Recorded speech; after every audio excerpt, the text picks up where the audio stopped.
Me kwa akowu aho fi se wono na edi akire jamra akowu atwum ai Asukodo memenda wono na edi akire ni di nkomo memu akwaba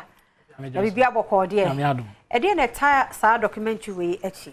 efi ahun se bosimi ayesimu yi ye de kai Ghana friend Ghana man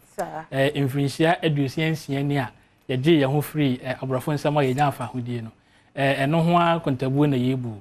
na eno ne ye namu a ye hu ni se wo hwe influencia edusiansia ye nya no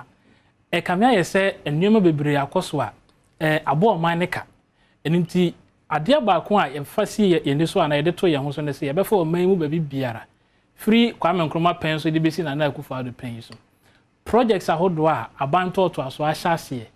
na wo mu entumi anwie na abanya wo beto aso no enso so anwene ho se boa wo man no nti wo beto aso no eno na yafa no maako a ye ba behwe efi bi no wo ho no mo a aban no hyase wantumi anwie yakoto aba we free so aban foforo aba wampa ho asema nka se de medi kan ebi so wo ho no mo a so hwe ebra aban no de hyase no a ene ebra na aka nanim no a na ko betumi de awie sa projects no asakra no efra konwa so eno so aban ahodo ni nyina twi wonani a wampa ho asema nka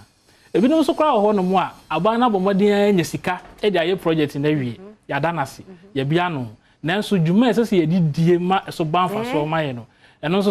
ya fa ni aka nwuram because ade na eni ho obisi oni nkonwa anase ye ni hospital beds no ni ade ni nyina efia wo hu se ayaresa bia hodo e wo man mu a sabio yato na jeje mu ya amanfo ekobọ pie so ba bia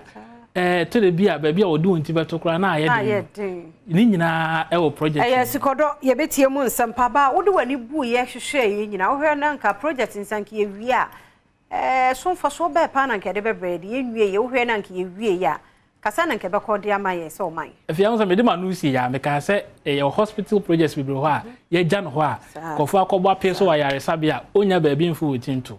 wo hwe adan ahodo a mampani kofo hyase affordable housing ya oye bi okumase stream mountain mu na epoye mountain mu nyina no sa project ni nyina aka wonzo na ye te yesi akọ lanche national rental assistance scheme a ye de bebo mo manfo akura nya ba bi do nti ato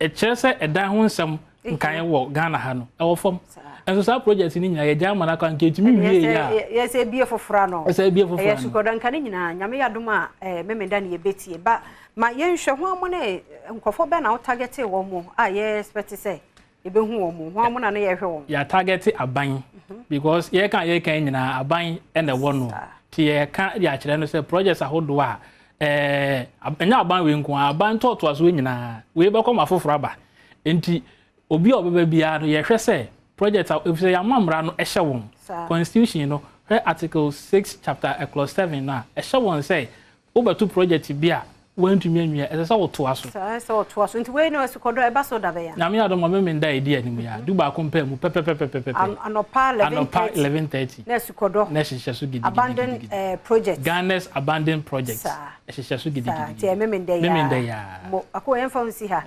na ye beto aso nyame adom memenda na ye hwe ho